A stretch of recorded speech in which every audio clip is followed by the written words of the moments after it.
My main thinking of the ash at the time was that there was great interest in hurley butts, and it was supposed to be a nice money spinner, and I liked ash because it kept the ground open, and it wasn't like all the others that you had canopies closing in on each other, and you could walk through it and enjoy it.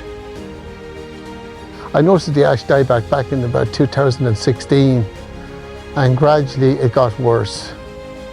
I knew by about 2020 that there was no return for it. Well, the supports were very slow in coming for the Ash Dieback. We waited and we waited. I was hoping that somebody would come to our assistance and give us help to recover from it. The reconstitution worked out very well for me and the payments. And I'd say in about 6 months we had the ash taken out and replanted back into Sitka. Now I'm back in productive land again. I had my field back in growth, in productivity. The Sitka spruce that went in where the ash came out has really surprised me. And it was only planted in June 24. It's only a little over 12 months in. I thought it was too late, but everybody else told me it wasn't. No, it isn't often I'm wrong, but I was wrong on that point. And it is flying.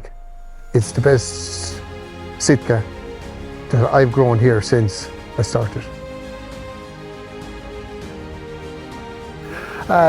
Look at the birch. That was only planted at the same time as the Sitka, and it has grown out over the top already. Well, if they have their Ash Dieback out there now, it's a wasted asset, and the longer they wait, the worse it's going to get. It's not going to improve. There's money there now at the moment to take it out. They can replant, and they're back in production.